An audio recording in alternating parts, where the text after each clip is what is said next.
अंतर्राष्ट्रीय। 1% प्रवास अंतर्राष्ट्रीय। 99% प्रवास देश के अंदर। देश के अंदर 80% प्रवास प्रवासन हम बोलते हैं, ज़्यादा आप ये लिखिए, प्रवासन लिखिएगा। 80% प्रवासन एक ही राज्य में, ग्राम से शहर या नगर, नगर से नगर, नगर से नगर, ग्राम से ग्राम, ग्राम से ग्राम, एवं नगर से ग्राम की तरफ, नगर से ग्राम की तरफ,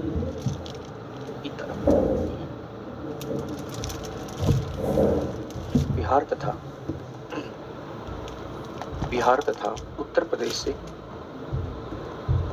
बिहार तथा उत्तर प्रदेश से सर्वाधिक प्रवासन हुआ है।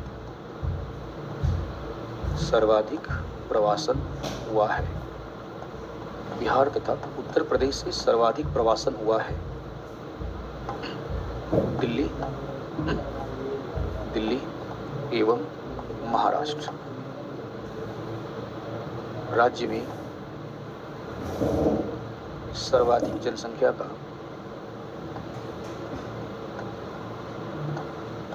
का प्रवासन हुआ है।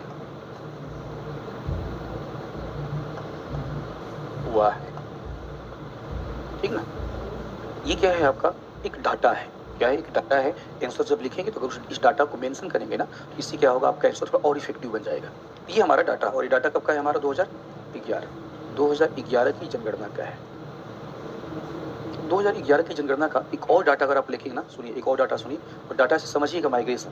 हमारी टोटल पॉपुलेशन बच्चे आपका 2011 के अनुसार 121 करोड़ है।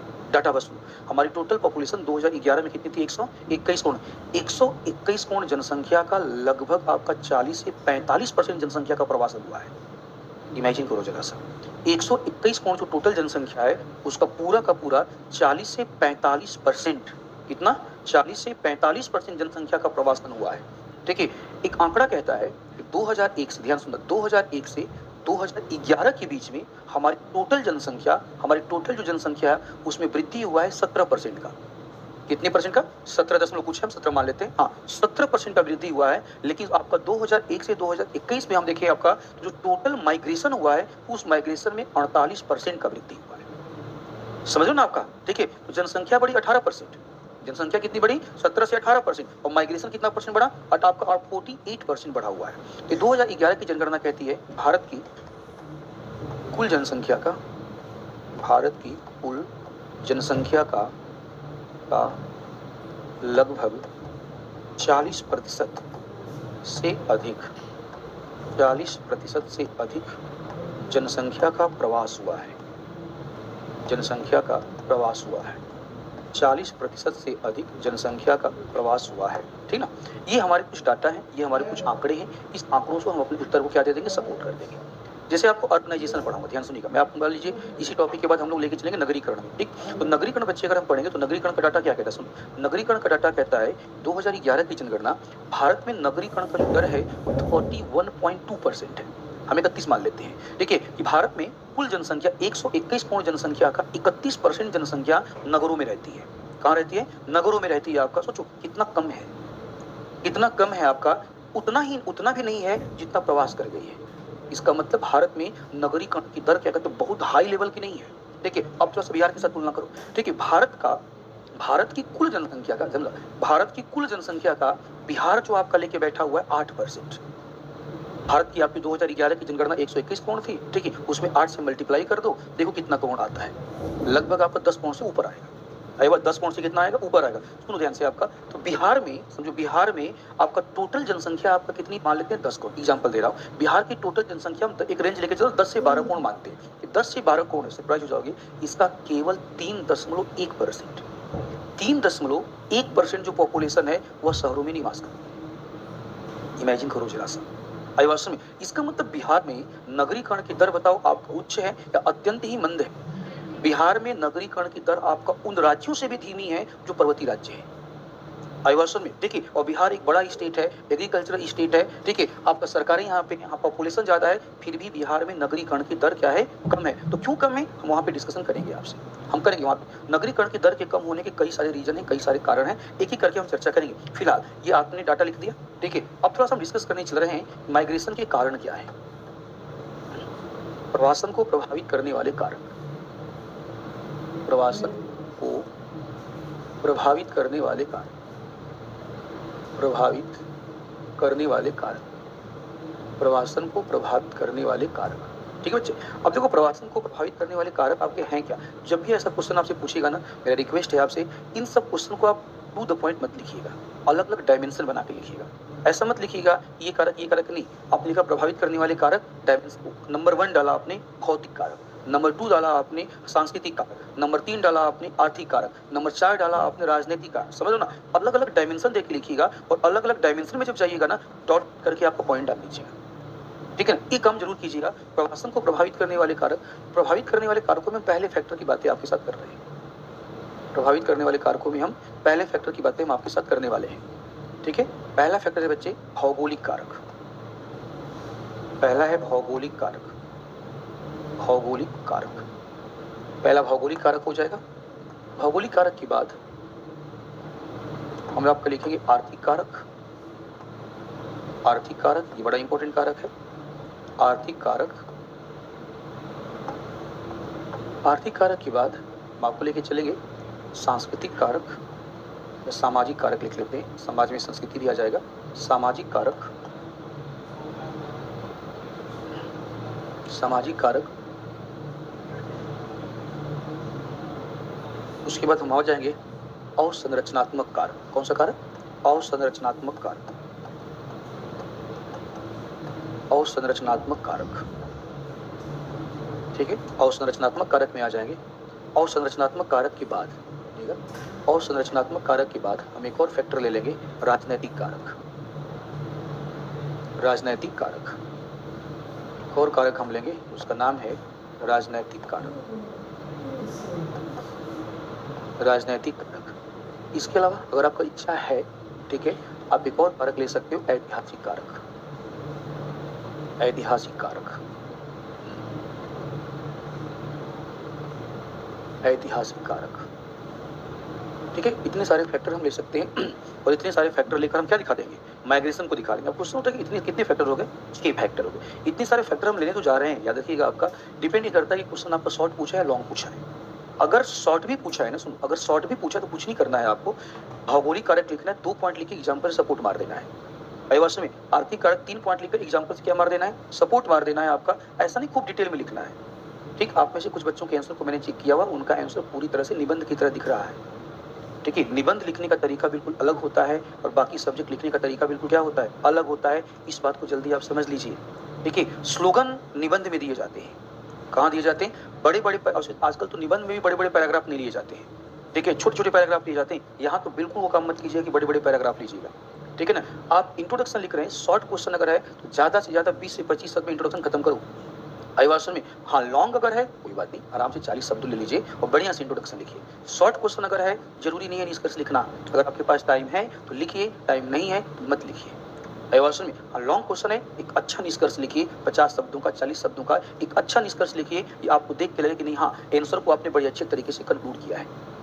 देखिए जितने सारे बच्चे हो आपका कॉपी चेक कराते मैं देखता हूँ निष्कर्ष रहते हो, और निष्कर्ष का क्या करें मत करो, ठीक है। लॉन्ग वाला जो है उसमें निष्कर्ष आप लोग, शॉर्ट वाले में निष्कर्ष मत लिखो। एक और ध्यान रखो, जिस क्वेश्चन में आके टिप्पणी करें, निष्कर्ष तो भूल के भी मत लिखना, है ही नहीं निष्कर्ष उसमें आपका। टिप्पणी करके तो अच्छा बात बता दो, बात खत्म।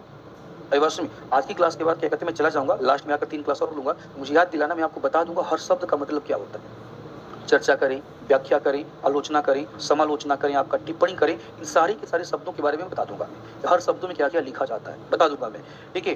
भौगोलिक कारक बच्चे बातें करें, इसको 2 भागों में तोड़ दो आप, तोड़ना चाहो तो 4 भाग में तोड़ सकते हो, ठीक है, मैं तोड़ ही देता हूँ, ठीक। एग्जाम्पल के साथ ही हम लिखेंगे, देखिए कैसे लिखेंगे।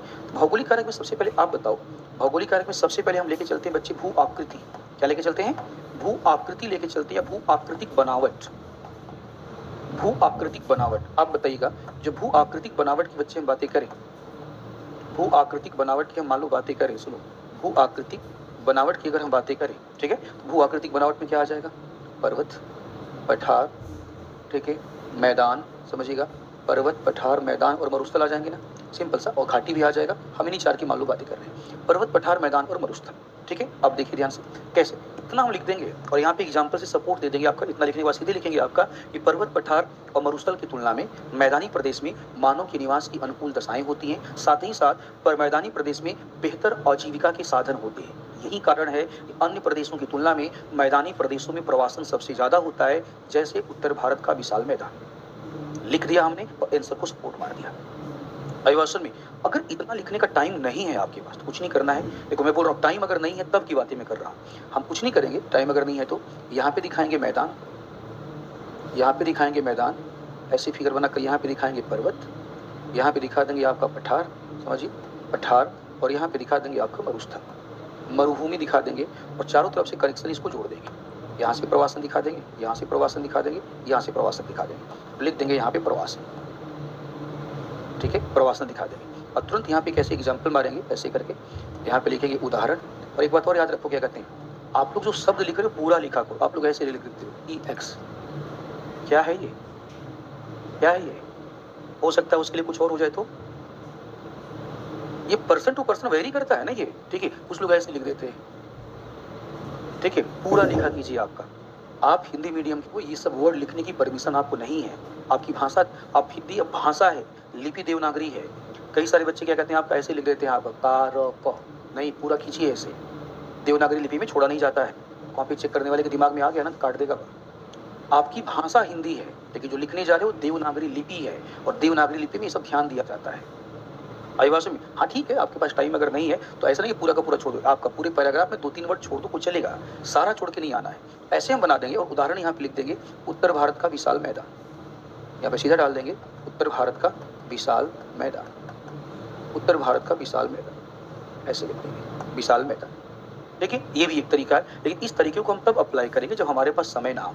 अगर हमारे पास समय है हम प्रॉपर लिखेंगे, फिर से बताता हूँ, प्रॉपर लिखेंगे कि पर्वत, पठार और मरुस्थल की तुलना में मैदानी क्षेत्रों में लेकिन निवास के अनुकूल तथा जीविकोपार्जन की बेहतर दशाएं उपलब्ध होती है। यही कारण है कि अन्य क्षेत्रों की तुलना में मैदानी क्षेत्रों में प्रवासन की दर अधिक पाई जाती है। उदाहरण उत्तर भारत का विशाल मैदान, ठीक, इतना लिख देंगे, ठीक है। और हमारा भू आकृति वाला पॉइंट खत्म हो जाएगा। भू आकृति वाले पॉइंट के बाद हम शिफ्ट हो जाएंगे कहाँ की तरफ, जलवायु की तरफ। भू आकृति वाले बात को हम शिफ्ट कर जाएंगे जलवायु की तरफ। जलवायु को हम 2 पार्ट में तोड़ देंगे, जलवायु को हम 2 पार्ट में तोड़ देंगे। एक लिखेंगे अनुकूल जलवायु, एक लिखेंगे अनुकूल जलवायु, और दूसरा लिखेंगे प्रतिकूल। देखो प्रतिकूल थोड़ा गलत हो जाता है, यहाँ पे एक नया शब्द हम चूज करने जा रहे हैं, चरम जलवायु की दशाएं, चरम जलवायु की दशाएं, चरम जलवायु की दशाएं। इस शब्द का मतलब समझ रहे हैं आप लोग? गर्म है तो बहुत ज्यादा गर्म है, और ठंडा है तो बहुत ज्यादा ठंडा है। देखिए इसे हम बोलते हैं आपका चरम, एक्सट्रीम क्लाइमेटिक कंडीशन, ठीक है, चरम जलवायु की दशाएं, ठीक है। अब चरम जलवायु की दशाओं की बातें करेंगे, यहाँ भी हमें एग्जाम्पल से क्या लेना है, सपोर्ट लेना। अब सुनो ध्यान से कैसे लिखना है। जलवायु को 2 भाग में तोड़ देंगे। देखो लिखने का तरीका समझो क्या है, आप सीधे बोलेंगे आपका जलवायु, अब जलवायु जिसके अंतर्गत अनुकूल और चरम जलवायु दशाओं को सम्मिलित किया जाता है। मानव के निवास के लिए जीविकोपार्जन के साथ साथ चरम जलवायु दशाओं की तुलना में अनुकूल जलवायु दशाएं बेहतर सुविधाएं उपलब्ध कराती हैं। यही कारण है कि अनुकूल जलवायु दशाओं में मानव का प्रवासन ज्यादा पाया जाता है। तुरंत एग्जाम्पल हम डालेंगे कि जैसलमेर की दशाएं चरम जलवायु दशाएं हैं। यही कारण है कि जैसलमेर में प्रवासन कम है, जबकि इसके विपरीत उत्तर भारत के विशाल मैदान की दशाएं बेहतर हैं, इसलिए उत्तर भारत के विशाल मैदान में आपका प्रवासन ज्यादा है। आर्य निवासन में, ठीक है, तो आप दोनों सपोर्ट करोगे। अनुकूल जलवायु दशाओं में हम आपको उत्तर भारत का विशाल मैदान ले लेंगे, और चरम जलवायु दशाओं में क्या ले लेंगे, हम जैसलमेर ले लेंगे, लद्दाख ले लेंगे, ठीक है। और वहां पे हम सपोर्ट कर देंगे कि जलवायु भी माइग्रेशन को प्रभावित करता है। क्लियर है इतना? इसके बाद हम डिस्कस करेंगे जल की उपस्थिति, जल की उपस्थिति, जल की उपस्थिति। अब जल की उपस्थिति में हम क्या लिखेंगे, समझो, जल की उपस्थिति में हम क्या लिखेंगे, सुनते जाना बस ध्यान से। आपका जल की उपस्थिति में हम क्या लिखेंगे, सीधा सा हम लिखेंगे आपका कि मानव की मूलभूत आवश्यकताओं में जल एक आवश्यक तत्व है, या जल एक आवश्यक तत्व है। अतः मानव के प्रवास में यह प्रवृत्ति देखी गई है कि जिन क्षेत्रों में स्वच्छ जल की प्रचुर उपलब्धता है उन क्षेत्रों में मानव का प्रवास अधिक है। अधिक एग्जाम्पल डाल देंगे, आज भी नदियों के किनारे, आपको नदियों के किनारे बसे हुए शहरों में प्रवासन की दर अधिक देखी जाती है। पटना में प्रवासन क्यों ज़्यादा है? नदी है यहाँ पे। और पटना शहर क्यों बना? नदी है आपकी। दिल्ली शहर क्यों बना? यमुना है वहाँ पे। लखनऊ क्यों बना? वहाँ पे गोमती है आपका। और आज की बात नहीं है, पुराने जमाने से बात है आपका। हड़प्पा कहाँ बना? आदिवासी में। हड़प्पा सिंधु नदी किनारे बना आपका। आदिवासी में मिसिसिपी का आपका, उसके बाद मिसिसिपी की सभ्यता मिस्र, ठीक है। उसके बाद हमारा आपका चीन का सभ्यता वांगो, मेसोपोटामिया, दजला पे फरात हुआ आपका, ठीक है। इसके अलावा हम बात करें मिस्र की सभ्यता, नील नदी आपका। ये नई बात नहीं है। मानव की मूलभूत आवश्यकताओं में जल है। जलवायु प्रतिकूल रहेगा, चलेगा, ठीक है। मानव आपका मैदान नहीं मिलेगा तब भी चलेगा, पर्वत पे रह लेगा। आदिवासी में जल नहीं मिलेगा तो नहीं चलेगा। इसलिए मानव हमेशा जल का स्रोत ढूंढता है। आप बताओ, पटना में जब पहली बार आप आए, यहाँ पे रूम आपने ढूंढा तो देखा कि नहीं देखा यहाँ पे जल और आपका प्रकाश का व्यवस्था है कि नहीं है? देखा ना आपने, क्योंकि मूलभूत आवश्यकता है तो जल भी यहाँ पे प्रभावित करेगा। तो एग्जाम्पल में हम डाल देंगे आपका नदी, एग्जाम्पल में डाल देंगे यहाँ पे नदी घाटी, ठीक है। नदी घाटी डाल देंगे और प्राचीन से लेकर नवीन शहरों का एग्जाम्पल दे देंगे। प्राचीन से लेकर नवीन शहर का एग्जाम्पल, प्राचीन से लेकर नवीन शहर का यहाँ पे उदाहरण दे दिया जाएगा, उदाहरण दे दिया जाएगा, ठीक है। इतना बात बोल करके हम क्या करेंगे, आपका भू आकृतिक वाले फैक्टर को कंप्लीट कर देंगे। आदिवासी में भू आकृतिक कारक के बाद दूसरा कारक कौन सा है? आर्थिक कारक। तो भू आकृतिक के बाद दूसरा कारक है यहाँ पे आर्थिक कारक। भू आकृतिक के बाद दूसरा कारक है बच्चे यहाँ पे आर्थिक कारक। दूसरा है यहाँ पे आर्थिक कारक। भू आकृतिक के बाद दूसरा यहाँ पे आर्थिक कारक है। कुछ कि आर्थिक कारक की बातें अगर हम करें, दो बातें ध्यान से बस सुनना। आर्थिक कारक की अगर हम बातें करें तो मान लेते हैं ये मानव है, अपने ध्यान से। यहाँ पे जनसंख्या का एक समूह है, ठीक है। यहाँ पे जनसंख्या का एक समूह है, एक समूह। जनसंख्या का ये जो समूह है ना, जनसंख्या के इस समूह को आवश्यकता होती है जीविकोपार्जन के साधन। इसके साधन आपके जीविकोपार्जन के साधन, जीविकोपार्जन के साधन, जीविकोपार्जन के साधन, के साधन, ठीक है। और दूसरा, मानव को आवश्यकता होती है जीविकोपार्जन के साधन, मानव को आवश्यकता होती है बेहतर रोजगार की, बेहतर रोजगार के विकल्प, बेहतर रोजगार के विकल्प, बेहतर रोजगार के विकल्प। क्वेश्चन ये उठा आपका कि रोजगार भी तो मानव को इसलिए चाहिए कि मानव को जीविका मिल सके, ठीक है। रोजगार तो इसलिए चाहिए ना कि मानव को जीविकोपार्जन का साधन मिल सके। फिर दोनों को हमने अलग अलग क्यों लिखा? एक ही लिख देते। मेरी बात को ध्यान सुनिएगा, रिपीट कर रहा हूं मैं। हमने एक में लिखा है जीविकोपार्जन के साधन और दूसरे में क्या लिखा? रोजगार के विकल्प, बेहतर रोजगार के विकल्प। तो किसी व्यक्ति को रोजगार क्यों चाहिए? ताकि वो अपना जीवन निर्वाह कर सके। तो दोनों तो एक ही बात हो गया।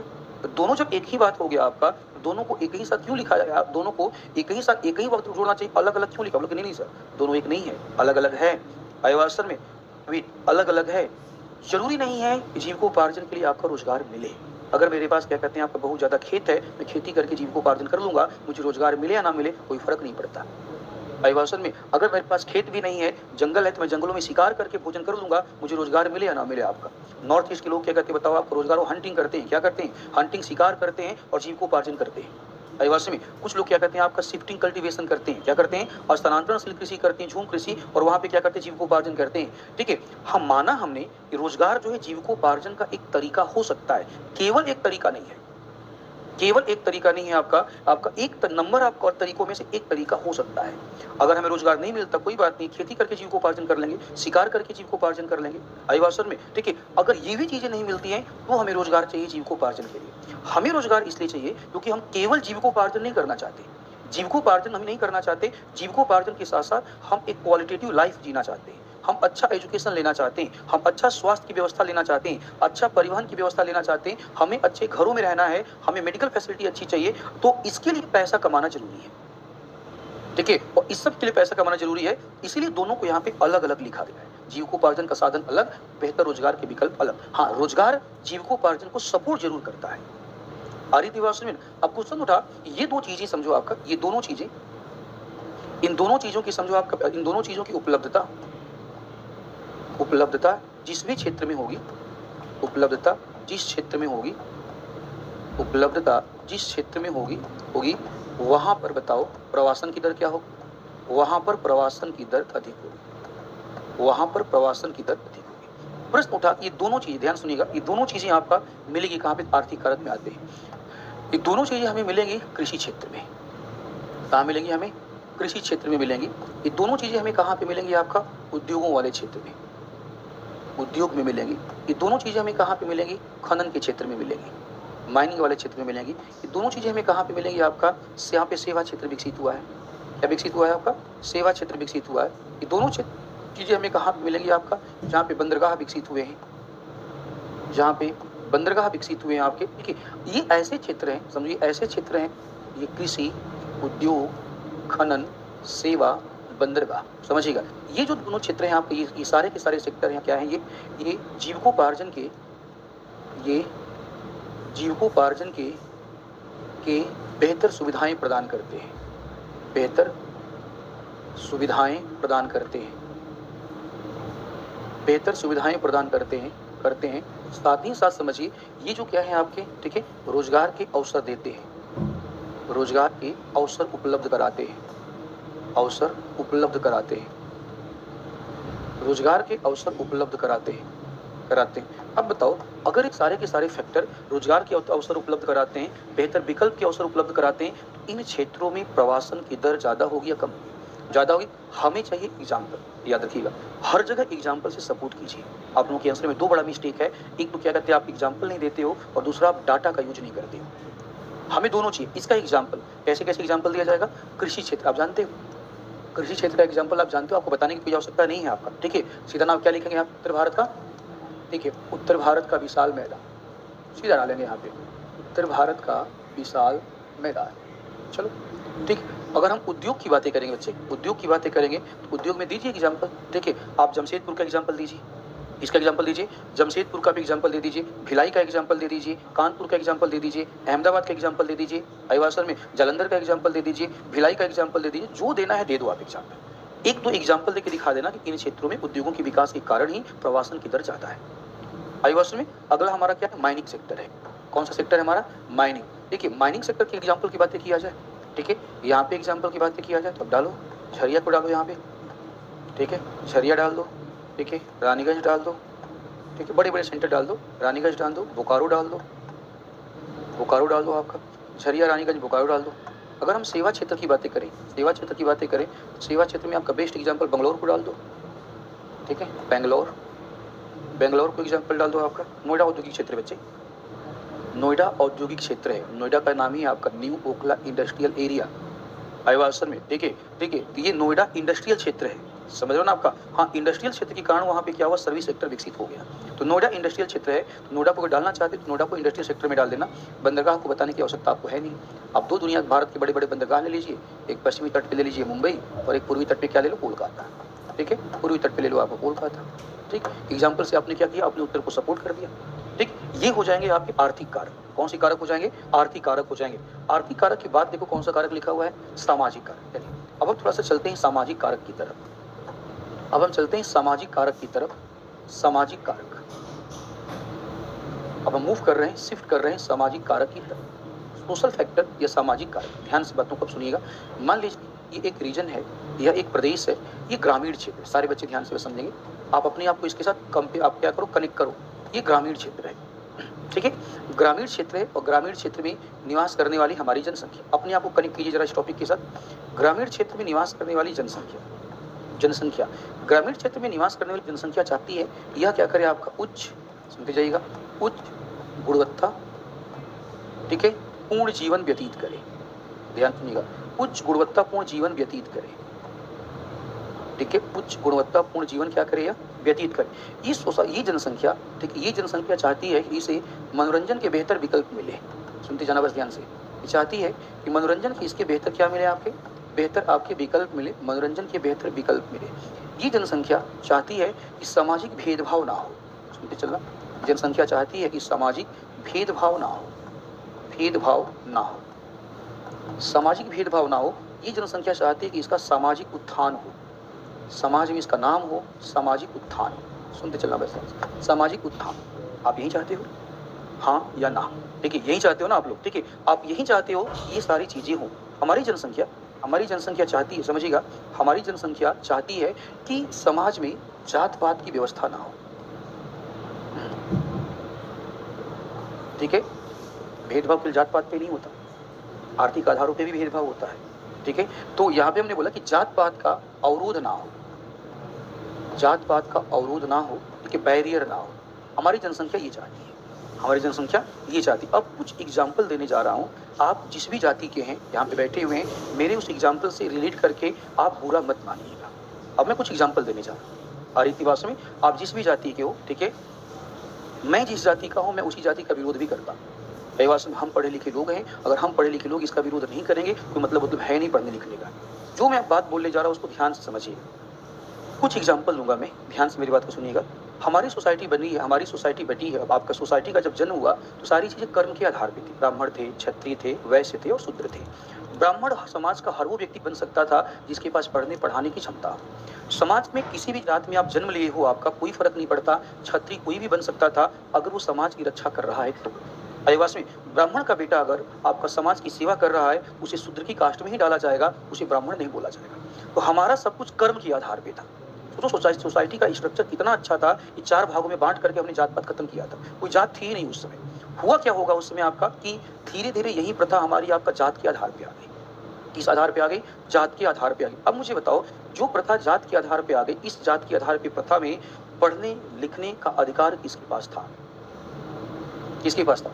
ब्राह्मण के पास था। पढ़ने लिखने का अधिकार मान लीजिए ब्राह्मण के पास था। तो सिंपल सी बात है, आज भी अगर हम देखेंगे, आज भी हम समझेंगे तो ब्राह्मण जो समुदाय है उसमें एजुकेशन का रेट क्या होगा? ज्यादा होगा, 100%, 1% भी कम नहीं। एजुकेशन का रेट कितना परसेंट? 100% आपका। आदिवासी में उनको पढ़ने का मौका पहले से मिला तो 100% एजुकेशन का रेट है। देश में जितनी उच्च सेवाएं हैं, जजों से लेकर के आईएएस से लेकर के जितनी उच्च सेवाएं हैं, 2% देश के ब्राह्मण क्या कहते हैं, पूरे के पूरे उच्च सेवाओं पे बैठे हुए हैं। क्या है? बैठे हुए। रीजन ये नहीं था कि वो पढ़ने में तेज है, रीजन ये था कि उन्हीं को समाज में पढ़ने लिखने का अधिकार था और किसी को अधिकार नहीं था। अगर उन्हीं को अधिकार था तो जहां जहां पढ़ने लिखने का काम आएगा उन्हीं का वर्चस्व रहेगा ना। ठीक है, उन्हीं का वर्चस्व तब से लेके आज तक वो वर्चस्व बना हुआ है आपका। ठीक है, वो बना हुआ है। अब इसमें कोई बुरा मानने वाली बात नहीं है, इसमें कोई बुरा मानने वाली बात नहीं। वो सिस्टम बना हुआ था आपका। क्षत्रियों का काम था आपका युद्ध लड़ना। क्षत्रियों का काम क्या था? युद्ध लड़ना काम था आपका। सोसाइटी की रक्षा करना काम था आपका। ठीक है, जो युद्ध लड़ेगा, ध्यान से बस सुनना, जो युद्ध लड़ेगा, सिंपल सी बात है आपका, वो अपना एक ऑरा बना करके चलेगा, लोग उसके ऑरे से डरे। उनका नाम ले लिया जाए तो लोग डर जाए।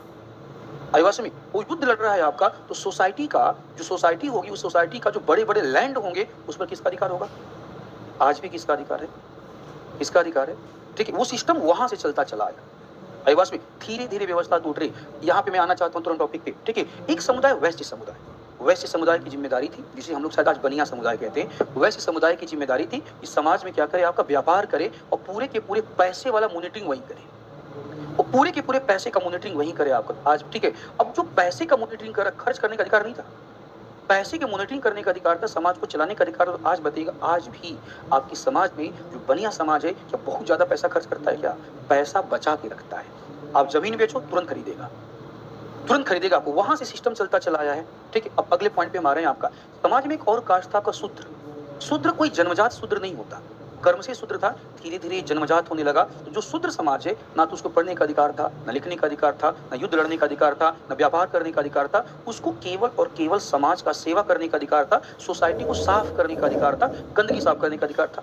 तो सोचो, अगर उसको गंदगी, देखो फिर से रिपीट कर रहा हूं, पहले ये जात के आधार पे नहीं था। अगर गंदगी साफ करने का अधिकार था तो जो समाज के 3 वर्ग हैं, तो समाज के क्या है, 3 वर्ग हैं, वो नीचे अगर बैठा है सबसे डर के रहेगा कि नहीं रहेगा? आज भी बिहार में या यूपी में है ये, बाकी तो मुझे नहीं पता, यूपी में कम हो गया, बिहार में ज्यादा है। आप जितनी लड़कियां हो, बिल्कुल दिल पे हाथ रख के बोला, जो अपर क्लास की लड़कियां हो, अगर आपके क्या कहते हैं घरों में वो लोग खाना खाने के लिए, पानी पीने के लिए आ जाते, बर्तन अलग होगा।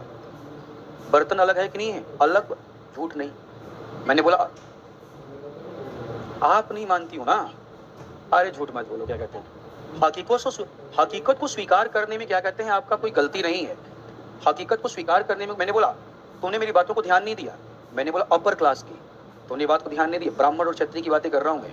ब्राह्मण और क्षत्रिय अगर हैं आपके, अगर इनके घरों में क्या कहते हैं शूद्र आते हैं पानी पीने के लिए, बर्तन अलग है। आज भी मैंने देखा है क्या कहते हैं आपका, अगर आपको लोअर क्लास का शूद्र है, ब्राह्मण और क्षत्रिय बैठा हुआ है, तो उसके सामने क्या कहते हैं खाट पे बिस्तर पे नहीं बैठ सकता, वो जमीन पे नीचे बैठता है। ये कोई मना नहीं कर रहा, जैसे मान लो हम लोग, कोई मना नहीं कर रहा है कि नहीं तुम नीचे जमीन पे ही बैठो, वो टेंडेंसी वहां से चलती चली जाती है, वो खुद से डेवलप हुई है। हमारा समाज इन्हीं सभी को तोड़ना चाहता है, और इन सबको तोड़ने के लिए हमें चलना पड़ेगा शहरों की तरफ। कहाँ चलना पड़ेगा? शहरों की तरफ चलना पड़ेगा। ये हमारे शहर हैं, शहर में होटल्स हैं, खाना खाने जाओ, किसी भी समुदाय के हो, कोई फर्क नहीं पड़ता, एक ही थाली में खिलाएगा, खाना है तो खाओ, नहीं तो अपना थाली लेके आओ। बात सिंपल सी है आपका। आदिवासी में हमारा समाज क्या कहते हैं आपका, इस प्रॉब्लम को तोड़ना चाहता है। एक और आपको रियलिटी आपको बताने जा रहा हूँ, बड़े ध्यान से सुनना, मुझे एक क्वेश्चन का जवाब देना।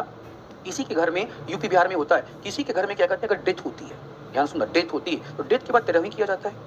तेरहवीं जब किया जाता है तो मुझे बताओ, सारा खाना बन चुका है, जब तक ब्राह्मण खाएगा नहीं, पूरी दुनिया भूखी रह जाए, किसी को नहीं दिया जाएगा। समझ में क्या कहना चाहता हूँ आपका? सोसाइटी का स्ट्रक्चर देखो आपका, आप भूखे हैं, तड़प रहे हैं, पानी पिला दिया जाएगा, लेकिन ना, ये खाना नहीं मिलेगा। अब उसी सिस्टम की बातें मैं कर रहा हूँ। उसी सिस्टम में ध्यान से, जब सब लोग खाना खा लेते हैं, सबके खाना खाने के बाद एक लोअर क्लास को बुलाया जाता है, समाज के सबसे लोअर क्लास को बुलाया जाता है। बच्चे आते हैं, महिलाएं आती हैं, बुजुर्ग आते हैं, मेल आते हैं, और उनको वहां नहीं बैठाया जाता जहाँ पे सबको खाना खिलाया गया रहता है, अलग बैठाया जाता है, और खिलाया भी नहीं जाता, खाना उनको दे दिया जाता है और लेके चले जाते हैं। वो है समाज का क्या कहते हैं, सबसे लो क्लास है। आदिवासी में अब कुछ बात हो तो बोलते हैं, काम करो, खाना तुमको दे दिया, तुम जयकारा लगाओ। आदिवासी में ये सोसाइटी का स्ट्रक्चर है। अब सुनो, इस सोसाइटी को जो मैंने बोला है बिहार के साथ जोड़ो। बताओ बिहार में आपका नगरीकरण क्यों होगा? कैसे होगा बिहार में नगरीकरण? इतना जटिल आपका समाज का व्यवस्था है। इस समाज में कुछ लोगों का अधिकार है आपका, नगरीकरण करने के लिए तो लैंड एक्वायर करना पड़ेगा, भूमि का अधिग्रहण करना पड़ेगा, और भूमि है भूमिपतियों के पास, और जो भूमिपति लोग हैं आपका समाज का हाई क्लास है, उसके जो लिंक है आपके राजनेताओं के साथ है, भूमि अधिग्रहण होगा कैसे? ठीक है, तो बिहार के विकास ना होने के एक कारण नहीं है, बिहार के विकास ना होने के कई कारण हैं। ठीक है, आप लोगों को लगता है कि नहीं, क्या कहते हैं, मास्टर ऐसे बोल, मास्टर ऐसे नहीं बोल रहा, मैंने इन सब चीज़ों को फील किया है। बार बार बोलता हूँ कि नानी गांव मेरा बिहार में है, मोनिया से आगे रामगढ़ है, अहिवासन में। ठीक है, वहाँ पे जाकर के इन सब बचपन के मेरे नानी के यहाँ क्या कहते हैं, बच्चे पैदा नहीं होते थे, समझो, मम्मी के बाद। ठीक है, तो मैं जब पैदा हुआ आपका, तो मेरे मामा और मामी मुझे बड़ा प्यार करते थे, उठा के ले गए। शुरुआत के 10 साल वहीं रहे। अब एक लड़का जो मामा मामी के पास बिगड़ जाएगा, मेरे पिताजी को लगा भी ज़्यादा बिगड़ रहा है, उठा के अपने यहाँ ले आए। तो हमारा मूवमेंट ऐसे ही चल रहा है आपका, 10 साल नानी के यहाँ, फिर 10 साल पिताजी के यहाँ आपका। जैसे ही थोड़ा सा बड़ा हुआ, पिताजी ने हॉस्टल में डाल दिया। ठीक है, हॉस्टल पहुंच गए, फिर आपको वहाँ से बनारस, फिर इलाहाबाद, फिर दिल्ली, ऐसे ही घूम रहे हैं। तो मैंने कई कल्चर को देखा हुआ है, कई कल्चर को मैंने देखा हुआ है। तो अपने नानी के यहाँ इस 2 चीज़ें मैं आपको बता रहा हूँ, आंखों से देखी हुई चीज़ें मैं बता रहा हूँ। ठीक है, ये हुई है, वहाँ पे देखा है मैंने अपनी आंखों से। नाना जी की जब डेथ हुई तो देखा, मैं बोला ये क्या कर रहे हैं? मामा से मैंने बोला, ये सब क्या कर रहे हैं? आपको बोले, भाग जाओ यहाँ से, तुम दिल्ली में रह के ज़्यादा पढ़ लिख ली हो क्या आपका? आप वहाँ पे उनका विरोध नहीं कर सकते हैं। अगर आप विरोध करेंगे, आपका विद्रोह करेंगे, आप वहाँ पे आप कूट दिए जाओगे। अरे बात सच में बेहतर, अभी हमारा समय नहीं आया है, लेकिन हाँ, जो हमारी पुरानी जनरेशन है, जब क्या कहते हो अपना जीवन वो जी लेगी, जब जिम्मेदारी हमारे ऊपर आएगी, समझो आपका, तो हमारी बात होगी, तो लोग हमारी बातें सुनेंगे। अभी आप उनको पूरा चेंज नहीं कर सकते, चेंज धीरे धीरे होगा। वहीं से आकर के कहाँ जाना है आपका? शहर में जाना। मुझे बताओ, इस सारी की सारी चीजें जो मैंने अभी आपको बताया है, सारी की सारी जो चीजें मैंने आपको बताया, मुझे जवाब दीजिएगा। आपका हमारा समाज, हमारी जनसंख्या इन सबको तोड़ना चाहती है। देखिए, इन सबको अगर तोड़ना चाहती है तो मुझे क्वेश्चन का जवाब दीजिएगा। सामाजिक कारक की बातें अगर करेंगे, मान लीजिए यहाँ पे शहर है, सारे बच्चे सुनना, यहाँ पे मान लो आपका शहर है, ये हमारा सिटी, ये हमारा शहर। मुझे बताओ, शहरों में बताना, शहरों में आपका उच्च गुणवत्तापूर्ण जीवन है कि नहीं है? शहरों में है उच्च गुणवत्तापूर्ण जीवन, सुनते जाइएगा, उच्च गुणवत्तापूर्ण जीवन। ठीक है, उच्च गुणवत्तापूर्ण जीवन, ये जो शहर है आपका, यहाँ पे सामाजिक भेदभाव कम है, लेकिन कम है, सामाजिक भेदभाव कम है, सामाजिक भेदभाव यहाँ पे कम है। देखिए, रोजगार, आपका शिक्षा की बेहतर व्यवस्थाएं हैं, शिक्षा एवं स्वास्थ्य, शिक्षा एवं स्वास्थ्य की बेहतर व्यवस्था, शिक्षा एवं स्वास्थ्य की बेहतर व्यवस्था है यहाँ पे। ठीक है, बेहतर व्यवस्था। जात पात की समस्या नहीं है, कम है, समस्या अत्यंत कम है, या समस्या क्या लिखे, नहीं है लिखते, चलो ठीक है। जात पात की समस्या यहाँ पे समझो नहीं है। यहाँ पे मनोरंजन के विकल्प हैं, मनोरंजन के विकल्प हैं, मनोरंजन के विकल्प, यहाँ पे मनोरंजन के विकल्प। आप बताइएगा, गांव की जनसंख्या कहाँ जाएगी? शहर में जाएगी। आपका गांव की जनसंख्या शहरों में शिफ्ट हो जाती है। ठीक है, इसका छोटा सा एग्जांपल आपको मैं दिखाता हूँ, एक मूवी से दिखाता हूँ, और मूवी आपके समाज का दर्पण है। ठीक है, आपने देखा होगा, क्या कहते हैं, दशरथ माझी पे एक मूवी बनी थी, आदिवासी, मेरी सबने देखा है क्या? वहाँ से एक छोटा सा क्लिप निकालता हूँ, वहाँ पे याद करो, क्या कहते हैं आपका, नवाजुद्दीन सिद्दीकी शहर में भाग जाता है, शहर में कमा करके जब गाँव में आता है, तो गाँव के बड़े समुदायों पे कमेंट कर देता है, उनके सामने बैठ जाता है आपका, उसको पकड़ के कूट दिया जाता है, और यही बोला जाता है कि तुम शहर में गए हो, सारा गाँव का नियम कानून भूल गए हो क्या? ठीक है, किसके सामने क्या बोलना है, किसके सामने क्या बैठना है। ठीक है, वो मूवी समाज का दर्पण है, दिखा रहा है उसमें क्या क्या हो रहा है वहाँ पे। इसलिए लोग गांव से कहाँ शिफ्ट कर रहे हैं, शहर की तरफ शिफ्ट कर रहे हैं। शहर में आपसे कोई जात पूछने वाला नहीं है, शहर में आपसे कोई आपका समझो आपका समुदाय पूछने वाला नहीं है। शहर में आप गए, आप पढ़े लिखे हो, आपको नौकरी मिला है, आप काम कर रहे हो, एक ही कंपनी में काम कर रहे हो और शहर में आपका 10 फ्लोर का बिल्डिंग बना हुआ है, एक फ्लोर पे 4 फ्लैट बने हुए हैं और उसी 4 फ्लैट में 4 अलग अलग जातियों के लोग रहते हैं और बड़े आराम से रहते हैं, पड़ोसी बन के रहते हैं। देखिए, एक में कोई है, एक में कोई है, एक में कोई है, एक में कोई है आपका, और चारों मिलजुल कर रहते हैं, किसी के साथ कोई आपका जात पात का भेदभाव नहीं है। आपको लगता है ये गांव में सिस्टम बना लोगे आप? देखिए, गांव में सिस्टम आप नहीं बना, इसीलिए गांव की जनसंख्या कहां भाग रही है? शहर की तरफ भाग रही है, क्योंकि शहर में उसे वो सारी सुविधाएं मिल जाती है जो गांव में आपका नहीं मिलती है। ये हो जाएगा सामाजिक कारक। ठीक है, अगर गांव की जनसंख्या बताओ शहरों में चली जाएगी तो क्या इस जनसंख्या का सामाजिक उत्थान नहीं हुआ? हुआ कि नहीं हुआ? सामाजिक उत्थान हुआ। अब सामाजिक उत्थान, यही तो जनसंख्या चाहती है, उसका सामाजिक उत्थान हो। ठीक है, ये कहानी हो जाएगा सामाजिक कारक में। ठीक है, थोड़ा सा आगे बढ़ते हैं। सामाजिक कारक के बाद क्या था? देखिए जरा, आपने क्या लिखा था? राजनीतिक लिखा था क्या? अवसंरचनात्मक। ठीक है, अवसंरचनात्मक कारक, अवसंरचनात्मक कारक। ठीक है, अवसंरचनात्मक कारक। देखो बच्चे, अवसंरचनात्मक कारक की बातें करेंगे तो लिखते हैं यहाँ पे आवास की, आवास की बेहतर व्यवस्था, व्यवस्था, तेज, किफायती, किफायती एवं, ये तीनों शब्द एक साथ यूज कीजिएगा, दक्ष परिवहन, तेज, किफायती एवं दक्ष परिवहन, तेज, किफायती एवं दक्ष परिवहन, दक्ष परिवहन, विद्युत एवं जल की लगातार आपूर्ति, विद्युत एवं जल की लगातार आपूर्ति, आपूर्ति। ठीक है, इतना ही रखते, 3 ही रखने देते हैं आपको। अच्छा, 30 में भी लिख सकते हो आपका कि ऊंची ऊंची इमारतें, क्या लिख सकते हैं यहाँ पे? हाई राइज बिल्डिंग्स, आप ऊंची ऊंची इमारतें, इस भी आप चाहो तो यहाँ पे लिख सकते हो। मेन अवसंरचनात्मक में आवास आता है, बिजली आता है, जल आता है, रोड आता है और सारी चीजें यहाँ पे लिखी हुई है। क्या चीज? क्या चीज? क्या चीज? स्वास्थ्य को हमने सामाजिक में डाला हुआ है, अवसंरचना को हम नहीं लिखेंगे। आपके दिमाग में आएगा, अगर स्वास्थ्य और शिक्षा लिखना ही चाहते हो ना, उसको ऐसे लिखना, क्या कहते हैं आपका, उसको लिखना क्या कहते हैं? हॉस्पिटल्स, और लिखना क्या कहते हैं? स्कूल्स। हॉस्पिटल और स्कूल्स अवसंरचना में आते हैं, इसमें आते हैं, अवसंरचना में। यहाँ पे लिखना चाहो तो लिख दो, स्वास्थ्य और शिक्षा मत लिख देना, हॉस्पिटल्स, अस्पताल बोल देना जी, अस्पताल एवं विद्यालय,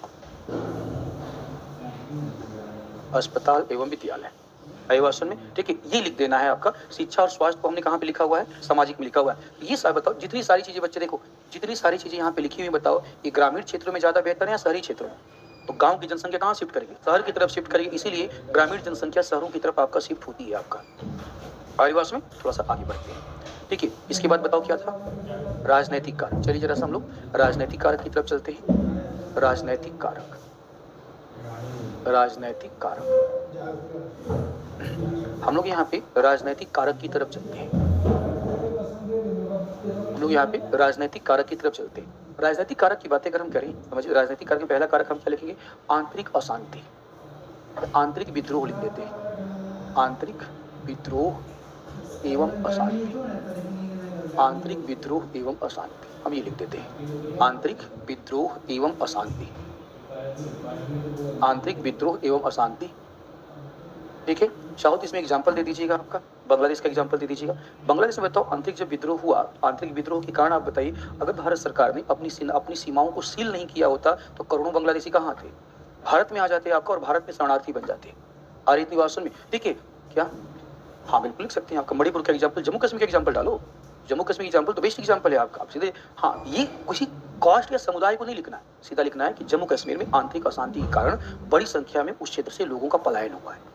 आदिवास में जम्मू कश्मीर लिख दीजिए, मणिपुर का रिसेंटली जो मुद्दा चल रहा है उसको लिख दीजिए आपका, म्यांमार के आपका रोहिंग्या का मुद्दा लिख दीजिए, बांग्लादेश का मुद्दा लिख दीजिए। इंटरनेशनल अगर आपको जाना है आपका, रूस वाला एग्जाम्पल ले दीजिएगा आपका। ठीक है, जो रूस और आप युद्ध चल रहा था ना, वो वाला एग्जाम्पल आप दे दीजिएगा आपका। ठीक है, तो उसको आप एग्जाम्पल देने के लिए फ्री है, एग्जाम्पल आप दे सकते हैं। दूसरा, कभी कभी क्या होता है, कभी कभी क्या होता है, सरकार जानबूझ के ऐसा करती है, सरकार नए शहर बसाती है। सरकार क्या करती है? नए शहर बसाती है। तो नए शहर जब सरकार बसाती है तो वहां पे लोगों को शिफ्ट करती है। ठीक है, तो लिखा हमने नए नगरों का निर्माण, नए नगरों का निर्माण, नए नगरों का निर्माण, नए नगर का निर्माण कर दिया जाएगा। इसके अलावा समझिए आप लोग, सरकार की बड़ी योजनाएं जैसे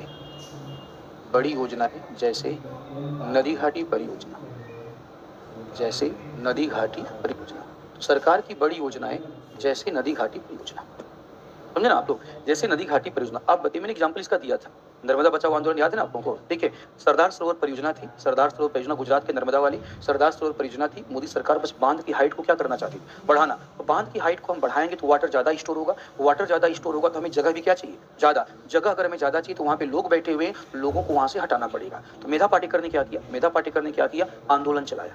क्या चलाया? आंदोलन चलाया आपका। उसको बोला गया नर्मदा बचाओ आंदोलन। तो जब भी नदी घाटी परियोजनाएं बनती हैं, जो पर्यावरणविद हैं वो क्या करते हैं? सरकार के खिलाफ आंदोलन चलाते हैं। एक क्वेश्चन आपके बीपीएससी में पूछा हुआ है कि नदी घाटी परियोजनाओं में, समझिएगा, नदी घाटी परियोजनाओं में देखिए जो आंदोलन चलाए गए, इस आंदोलन की प्रासंगिकता का आलोचनात्मक परीक्षण करें। देखिए, आप में से बड़े सारे ऐसे बच्चे होंगे जिन्होंने क्या कहते हैं, मार्केट से कुछ किताबें खरीद रखी होंगी जिसमें क्वेश्चन का आंसर लिख के दिया गया है। हर किताब में इस क्वेश्चन का आंसर गलत लिखा गया है। अभिभाषण में क्वेश्चन पूछा हुआ है कि आपका आंदोलन के प्रासंगिकता की आलोचना करें। आंदोलन प्रासंगिक था, ये हम जानते हैं। आंदोलन क्या था? प्रासंगिक था, क्योंकि लोगों को हटाना पड़ेगा, तुमको बचाना पड़ेगा, पर्यावरण का बहुत बड़ा क्षति होगा आपका। अभिभाषण में ठीक है, भूकंप की संभावनाएं क्या हो जाएंगी? बढ़ जाएंगी, और पर्यावरणीय घटनाएं क्या हो जाएंगी? बढ़ जाएंगी। तो आंदोलन प्रासंगिक था। हर किताब में केवल और केवल यही दिखाया गया है, ये आंदोलन प्रासंगिक था। क्वेश्चन क्या पूछा? आंदोलन प्रासंगिक था, इसकी आलोचना करो। तुम्हें ये दिखाना है तुमको कि जो आंदोलन किया गया था, इस आंदोलन का आलोचना करो कि अगर ये आंदोलन नहीं, या इस आंदोलन से नुकसान क्या क्या हुआ है। उसमें क्या लिखना है आपको कि आंदोलन जब हुआ तो प्रोजेक्ट हमारा डिले हुआ। प्रोजेक्ट क्या हुआ? डिले हुआ, लागत बढ़ी। इस पे क्या बढ़ी? इस पे लागत बढ़ी। आपका पॉइंट नंबर 2, आंदोलन किया गया तो आंदोलन के कारण क्या करते, बहुत बड़े स्तर पे स्थानीय जन समुदाय के अंदर सरकार के खिलाफ विद्रोह की भावना समझ आ गई, और सरकार के खिलाफ विद्रोह की भावना अगर भड़की तो ये लोग अन्य योजनाओं का बिना सोचे समझे क्या करेंगे? विद्रोह करेंगे। अभिभाषण पॉइंट नंबर 3, देखिए पॉइंट नंबर 3, इस आंदोलन के कारण क्या हुआ? प्रोजेक्ट जब डिले हुआ, लेट हुआ, तो सरकार अपने आर्थिक उद्देश्यों को पूरा करने में असफल रही। अभिभाषण में सरकार अपने आर्थिक उद्देश्यों को पूरा करने में असफल अगर रही तो सरकार समझो आपको लोगों को रोजगार उपलब्ध कैसे कराएगी? ठीक है, आगे इन योजनाओं ने, समझो इन आंदोलनों ने नदी घाटी परियोजनाओं को लेट किया, जिससे इन योजनाओं के पूरा होने में समय अधिक लगा, जिसके कारण देश में बेरोजगारी की दर में भी वृद्धि हुई। उसमें यह लिखना है। हर किताब ने बस एक ही चीज दिखाया है, आंदोलन प्रासंगिक है। क्वेश्चन पूछा ही नहीं है, क्वेश्चन पूछा है कि आंदोलन की प्रासंगिकता की आलोचना कर। निष्कर्ष में तुमको दिखाना है कि आंदोलन प्रासंगिक थे, लेकिन साथ ही साथ इन आंदोलनों ने ये समस्याएं पैदा किया। अतः आवश्यकता इस बात की है कि ऐसी योजनाओं को प्रारंभ करते समय इन योजनाओं से होने वाले सामाजिक, आर्थिक, पर्यावरणीय नुकसान की एक समीक्षा की जाए, और इन समस्याओं को दूर करते हुए इन योजनाओं को लागू करके, योजनाओं को पूरा करके आर्थिक उद्देश्यों को पूरा किया जाए। गलत नहीं लिखना है आंसर। अभिभाषण में क्वेश्चन को समझो, ठीक है, समझ करके जो क्वेश्चन पूछा गया है वही लिखिएगा। आप मार्केट से किताबें खरीदो जिन लोगों ने आपका क्वेश्चन का आंसर लिखा हुआ है। ऐसे लोगों ने जानते हो क्या किया है? क्योंकि आप जो किताबें पढ़ते हो, सारी किताबें मुझे पता है कहां से पढ़ते, किताब छोड़ो, किस वेबसाइट से पढ़ते हो आप लिख कर ले, मैं बता दूंगा। ठीक है, उन किताब में लोगों ने क्या किया है, आप लोगों ने किया क्या है? मान लीजिए आपने मेंस दे लिया, इंटरव्यू दे लिया, आपका सिलेक्शन नहीं हुआ, ठीक है, 4-5 लोगों को हमने चूज कर लिया, आप 5 लोग आइएगा, ठीक है, मैंने बोला इस टॉपिक पे हमको नोट्स चाहिए, आपने नोट्स बना करके दे दिया मुझे, मैंने उसको प्रिंट करवाया, नाम लिख दिया अपना, और आपको लग रहा है किताब तो इस टीचर ने लिखा हुआ है, आपको लग रहा है किताब तो डीवाईएसपी ने लिखा हुआ है, आपको लग रहा है किताब तो आईएएस ने लिखा हुआ है, सब बेकार की बात है। वो किताब आपने लिखा है, इसने लिखा है, आपने लिखा है, इसलिए ऐसी किताबों से थोड़ा सा बच के रहना है। और आप देखो, पढ़ो किताबें, एक आइडिया आपको मिल जाएगा, लेकिन थोड़ा सा देख करके। कई सारे क्वेश्चन का आंसर गलत लिखा, और एक क्वेश्चन का आंसर मैंने आपको बताया, कल या परसों किसी बच्ची ने मुझे दिखाया था, तो मुझे पता चला कि ऐसा भी काम किया जा रहा है।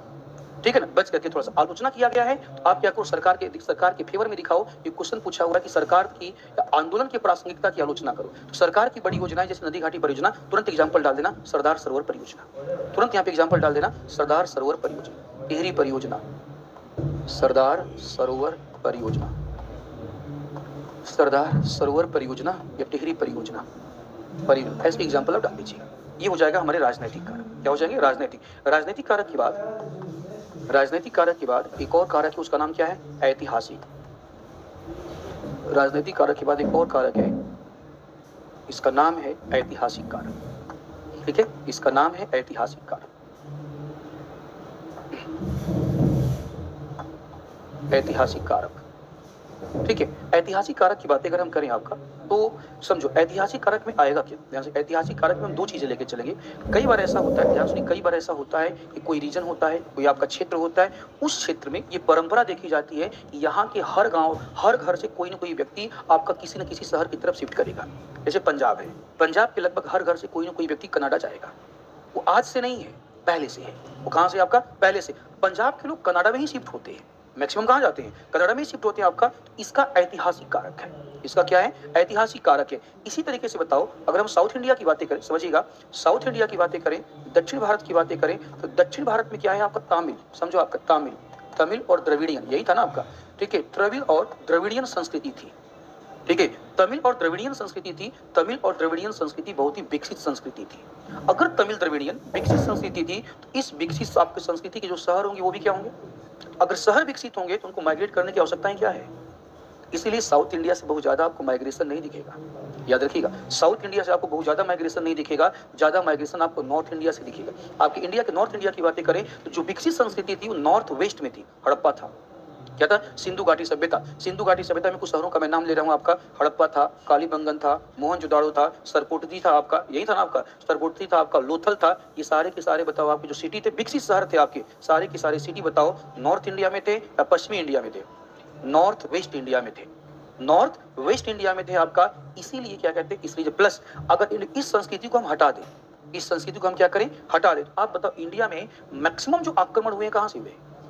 उत्तर और पश्चिम से हुए। उत्तर और पश्चिम से अधिकांश आक्रमण हुए। दक्षिण इंडिया शांत था। दक्षिण इंडिया क्या था? शांत था। तो जहां से अधिकांश आक्रमण होंगे वहां पे लोग माइग्रेट क्यों करेंगे? वहां से लोग माइग्रेट करेंगे, वहां से लोग क्या करेंगे? माइग्रेट करेंगे। इसीलिए साउथ इंडिया से आपको बहुत ज्यादा माइग्रेशन नहीं दिखेगा, नॉर्थ इंडिया से माइग्रेशन आपको ज्यादा दिखेगा। देखिए, इसको हम कहां डाल देंगे? ऐतिहासिक कारक में डाल देंगे। यहाँ पे आकर हम आपकी ये ऐतिहासिक कारक हो जाएगा। ये नॉर्मल हमारे फैक्टर कंप्लीट हो गए। अब एक डालिएगा, प्रवासन के पुश तथा पुल कारक। प्रवासन के पुश तथा पुल कारक। प्रवासन के पुश तथा पुल कारक। प्रवासन के पुश तथा पुल कारक। पुश तथा पुल कारक, सुनिए ध्यान से, यही सारे फैक्टर होंगे, कोई स्पेशल फैक्टर नहीं है, यही सारे फैक्टर होंगे। समझिए बस ध्यान से यहाँ पे। हाँ देखो, सपोज करो ये कोई एक प्रदेश है, मान लेते हैं ग्रामीण क्षेत्र है। सुनते जाइए ध्यान से, ये है एरिया, ये ग्रामीण क्षेत्र है। आप बताइएगा, ये जो ग्रामीण क्षेत्र हम और आप देख रहे हैं, इस ग्रामीण क्षेत्र में बताओ अपनी कुछ समस्याएं हैं कि नहीं है? इस ग्रामीण क्षेत्र की अपनी कुछ प्रॉब्लम्स हैं, अपनी कुछ समस्याएं हैं, जैसे जीविकोपार्जन, उपार्जन के सीमित विकल्प, जीविकोपार्जन के सीमित विकल्प, रोजगार का अभाव, स्वास्थ्य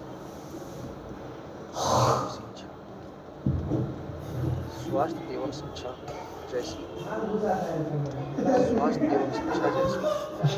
सुविधाओं का अभाव, स्वास्थ्य एवं शिक्षा जैसी सुविधाओं का अभाव, परिवहन के बेहतर सुविधाओं का अभाव, परिवहन के बेहतर सुविधाओं का अभाव, परिवहन के बेहतर सुविधाओं का अभाव, बेहतर सुविधाओं का अभाव, विद्युत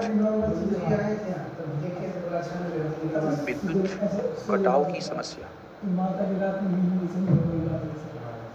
ठीक है, कटाव की समस्या, सामाजिक एवं जातिगत भेदभाव, सामाजिक एवं जातिगत भेदभाव,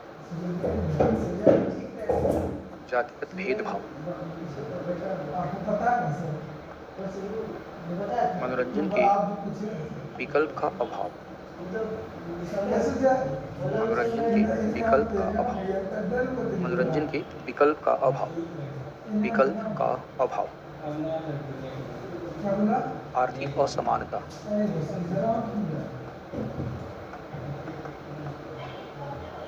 आर्थिक असमानता,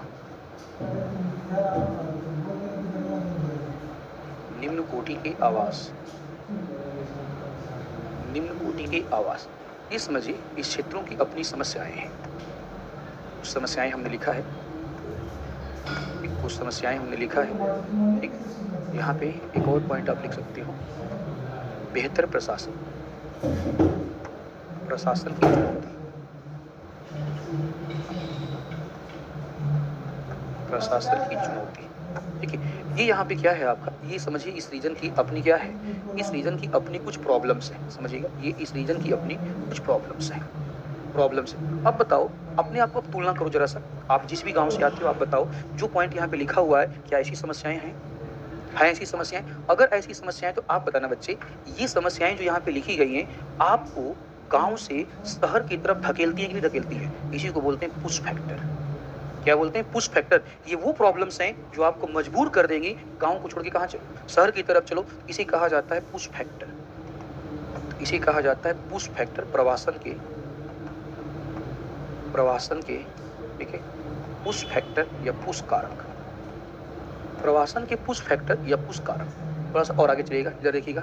अगर हम रूरल एरिया की बच्ची बातें करें तो रूरल एरिया में केवल और केवल समस्याएं ही नहीं है, रूरल एरिया में अपनी कुछ अच्छी बातें भी हैं। जैसे रूरल एरिया की बातें अगर करें तो यहाँ पे स्वच्छ वातावरण है, स्वच्छ वातावरण होगा, ठीक है, आपका अनुकूल पर्यावरण, अनुकूल पर्यावरण, पर्यावरण, सामाजिक ढांचा है यहाँ पर, सामाजिक ढांचा, आपसी मेल भाव है, आपसी मेल भाव है, ठीक है। ये कुछ यहाँ पे समझो आपका फैक्टर है। स्वच्छ पानी है यहाँ पे, स्वच्छ जल है, यह समझो शांत प्रदेश है, भीड़ भाड़ एवं शोरगुल से मुक्त है, भीड़ भाड़ एवं शोरगुल से मुक्त है, मुक्त है। समझिए, ये भीड़ भाड़ एवं शोरगुल से मुक्त है, भीड़ भाड़ एवं शोरगुल से मुक्त है। मुझे बताइएगा, ये जो आपके फैक्टर आप देख रहे हो बच्चे, ये जो फैक्टर आप देख रहे हो, बताओ ये फैक्टर शहर से कुछ लोगों को तो आकर्षित करेगा। आदिवासी में शहर में कुछ लोग तो ऐसे होंगे जिनके पास ठीक ठाक पैसा है और वो आपका शांति पसंद करते हैं, भीड़ भाड़ में नहीं रहना चाहते हैं, पर्यावरण के पास रहना चाहते हैं, ठीक है। अगर ऐसा है तो शहर से कहाँ शिफ्ट करेंगे? गांव की तरफ, गांव में जाते हैं, बड़ा सा लैंड परचेज करते हैं, वहाँ पे अपना फार्म हाउस बनवाएंगे, वहीं पे पेड़ लगाएंगे, जानवर पालेंगे और वहीं पे क्या कहते हैं आपका सब्जी का खेती करेंगे, धनिया बोएंगे और खा के मस्त रहेंगे आदिवासी में, ठीक है, आराम से खा के मस्त रहेंगे आपका। तो ये वो फैक्टर हैं जो शहर के लोगों को कहाँ खींचती है? गाँव की तरफ। इसे बोलते हैं प्रवास। आप इसे ग्रामीण क्षेत्र के लिए, ग्रामीण क्षेत्र के लिए प्रवासन का, प्रवासन का, ठीक है, पुल फैक्टर या पुल कारक, प्रवासन का पुल फैक्टर या पुल कारक, ठीक है। प्रवासन का पुल फैक्टर आपका, देखो दो चीजें हैं, एक ही रीजन में पुश फैक्टर भी काम करेगा और एक ही रीजन में क्या काम करेगा? पुल फैक्टर भी काम करेगा। जस्ट इसी का अपोजिट करो, जस्ट इसी का क्या करो? अपोजिट करो। आपका ऊपर लिखो शहर, ठीक है, और इन सब का उल्टा करते चले जाओ। देखिए, उस शहर के लिए हो जाएगा पुल फैक्टर और इन सब का उल्टा करो, आपका शहर के लिए क्या हो जाएगा? पुश फैक्टर हो जाएगा। तो जो गांव के लिए समझो पुश फैक्टर है, वो सुविधाएं शहरों में है, तो शहरों के लिए कैसा फैक्टर है? वो पुल फैक्टर है। गांव में जो फैसिलिटीज है शहर में क्या कहते हैं उसका उल्टा है, तो शहर के लिए हो जाएगा पुश फैक्टर। आदिवासी में तो दोनों फैक्टर सेम है, बस रीजन चेंज हुआ और हाँ रीजन चेंज हुआ और वो फैक्टर क्या हो जाएंगे? चेंज हो जाएंगे आदिवासी में। देखिए, ठीक है, रीजन अपने आप चेंज हो जाएगा। कभी कभी क्या कहते हैं आप देखिएगा, कुछ लोग क्या कहते हैं आपके पास होंगे जो शहरों से आए होंगे और आपसे बात करेंगे, आज तो हमने खेत में लगाया क्या धनिया खाया है। अरे बेवकूफ, धनिया लगता कहाँ है? खेती में लगता है, आसमान में थोड़ी उगता है। उनका बड़ा चार्म होता है। एक दो लोगों के साथ मैं ऐसा गया हुआ, क्या कहते हैं गाँव में, उनको मैं अपने घुमाने लेके गया था, बोले ये आलू देख रहे कितना अच्छा है। तो मैं बोल रहा हूँ तो बचपन से मैं देख रहा हूँ, जैसा पहले था वैसा ही है। बोले नहीं नहीं, आपको नहीं समझ में आ रहा है आपका। देखिए, शहर वाले आलू से आप देख रहे हैं कितना, तो मैं बोलता हूँ क्या कहो, एक तो बड़ा भिजवा दूं क्या आपके यहाँ? ठीक है, तो उनका मैंने देखा हुआ है, क्या कहते हैं वो लोग क्या करते हैं, आपको उनका चार्म देखा है मैंने, ठीक है, गांव की चीजों का। अरे नदी, नदी बह रही, देख रहे कितना साफ पानी है, ठीक है आपका। वो चीज हम बचपन से देख रहे हैं। मेरा घर ऐसे ऐसे घर है आपका, मेरे घर के जस्ट जहाँ पे मैं खड़ा हूँ मेरा घर है, आपको जो पीछे वाली दीवार वहाँ से कर्मनासा नदी बहती है, ठीक है, कर्मनाशा नदी बहती है बिल्कुल घर के बगल से बहती है आपका, तो लोगों को वहाँ पे घुमाने लेके जाता हूँ, देखो ये नदी कर्मनाशा है आपका। दो चार कहानी भी सुनाता हूँ आपको बैठा करके वहाँ पे लोगों का। ठीक है, अगर कर्म क्या कहते हैं बढ़िया हो तो नहा लोगे, कर्म का नाश हो जाएगा तुम्हारे, तो नाश करवाना है तो चलो। ठीक है, तो लोग बोलते हैं कितना साफ पानी बताओ, कितना अच्छा है आपका, रात में नदी बह रही है आपका, आवाज आ रही है आपका, ये आ रही वो आ रही, तो मैं देख करके थोड़ा सा अंदर सोचता हूँ क्या बोल रहे हैं सर। ठीक है, फिर समझ में आता कि नहीं क्या कहते हैं, इन लोगों ने ये सब चीजें देखा नहीं है, बचपन से शहर में रहे हैं। ठीक है, शोरगुल देखा है, शोरगुल देखा है आपका, सुबह क्या कहते हैं इनको धूप नहीं तो बोलते क्या कहते हैं, देखते हैं कि क्या कहते हैं कितना बढ़िया सूर्य दिख रहा है, हमको तो ऐसे ही दिखता है। लेकिन जिस व्यक्ति ने क्या कहते हैं सुबह कभी सूर्योदय देखा ही नहीं आपका, सेट शहरों में रह करके पहली बार सूर्योदय देखिएगा आपका, 20-30 साल बाद देखेगा तो सूर्य तो अच्छा लगेगा उसे। आयुवासन में आप वहीं शहर में रहिए, आपका 20 साल 30 साल के बाद कहते गांव में जाइए, बोलो क्या बात है आज तो हमने सूर्य को खूब बड़ा बड़ा लाल लाल देखा है, समझ रहे हो ना आपका, वो चार्म है, वो शहरों में वो सुविधाएं नहीं है। गांव वाले किसे परेशान, गांव वाले क्या है आपका, गांव वाले शहर में जाएंगे, कहाँ जाएंगे, शहर में जाएंगे आपका, और शहर में आके क्या देखेंगे आपका, लड़की सिगरेट पी रही, बाप रे बाप, कि गांव में लड़कियां क्या पीती हैं आपका, और गांव में आके पूरा माहौल बनाएगा। अरे नहीं जानते हम जब गए थे दिल्ली में, आपकी क्या बात क्या बताएं हम आपको, क्या कहते हैं तो लड़कियां से धुआं फेंक रही थी ऐसे, ये उनके लिए चार्म है। आईवास समझो बातों क्या कहते हैं आपका। ठीक है, शहरों वालों के लिए अलग कहानी चल रहा है, गांव के आप क्या कहते हैं पहली बार दिल्ली पहुंचे हैं आपका, पहुंच गए बियर बार में, और आपका वहां पे देख रहे हैं आपका लड़का लड़की सब साथ में डांस कर रहा है, तुम क्या कहते हैं आधा घंटे देखोगे पहले, और गांव में जाके बनाओगे माहौल। ठीक है, आप समझ नहीं रहे हम क्या देख के आए हैं आज, समझो। तो गांव वालों के लिए आकर्षण अलग है, गांव वाले जो चीज देख रहे हैं वो उनके लिए उसका कोई आकर्षण नहीं है, शहर वाले जो चीज डेली देख रहे हैं आपका उनके लिए क्या कहते हैं उसका आकर्षण नहीं है। तो शहर वाले आपका कुछ सुविधाओं के लिए कहां शिफ्ट हो जाएंगे, गांव में, और गांव वाले समझो आपका बाकी सुविधाओं के लिए कहां शिफ्ट हो जाएंगे, शहर में शिफ्ट हो जाएंगे। आर्य इतिहास में यही है आपका पुश और पुल फैक्टर। ठीक है, तो कुछ नहीं करना है, कहां से भाई इधर वो क्या साफ सफाई चल रहा है क्या है, क्या चल रहा है, अर्थ सीमेंट का बोरी गिराओगे आप नीचे तो सब पढ़ेंगे कैसे भाई, इन सब का ध्यान दिया कीजिए आप लोग, थोड़ा सा इन सब का ध्यान दिया कीजिए।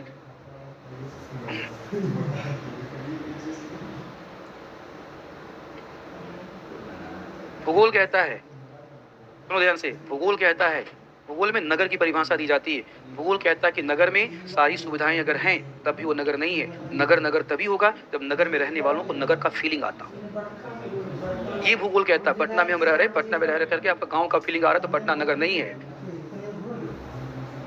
पटना क्या है, पटना आपका शहर नहीं है, आपका पटना क्या है, गांव है। अगर शहर वाली फीलिंग नहीं आ रही है तो फीलिंग आ गई तो शहर है, और नई फीलिंग आई तो शहर नहीं है। पटना में शहर का फीलिंग जानते हो कहाँ आएगा, पटना में शहर का फीलिंग बोरिंग रोड में आएगा, तुम लगे कि हाँ अब हम शहर में आए हुए हैं। देखिए अभी हम पटना के क्या कहते हैं गांव वाले इलाके में, पूरा गांव का फीलिंग आ रहा है। ठीक है, अब बताओ लिख लोगे ना, कुछ नहीं करना है, वहां पे तुम लिख ही लो, तुम लोग क्या क्या लिखोगे मुझे नहीं पता, लिखो ऊपर लिखो शहरी क्षेत्र, अरे कर कितना लोग हम जानते हैं, हाँ जल्दी स्पीड बढ़ा के लिखो, ऊपर लिखो शहरी क्षेत्र, शहरी क्षेत्र। ठीक है, मैं जल्दी बोलते करो, लिखते चलो। आपका पॉइंट नंबर 1, जीविकोपार्जन के बेहतर विकल्प, जीविकोपार्जन के बेहतर विकल्प, शहर जीविकोपार्जन के बेहतर विकल्प, जीविकोपार्जन के बेहतर विकल्प। नेक्स्ट, रोजगार के बेहतर विकल्प, रोजगार के बेहतर विकल्प। नेक्स्ट, स्वास्थ्य एवं शिक्षा, स्वास्थ्य एवं शिक्षा, शिक्षा की बेहतर सुविधाएं, स्वास्थ्य एवं शिक्षा की बेहतर सुविधाएं, बेहतर सुविधाएं। नेक्स्ट, शहरों में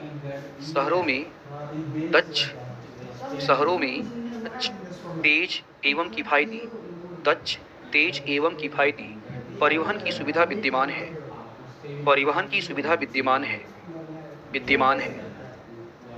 नेक्स्ट, उच्च कोटि के आवास, उच्च कोटि के आवास, उच्च कोटि के आवास, विद्युत की लगातार आपूर्ति, विद्युत की लगातार आपूर्ति, विद्युत की लगातार आपूर्ति, विद्युत की लगातार आपूर्ति।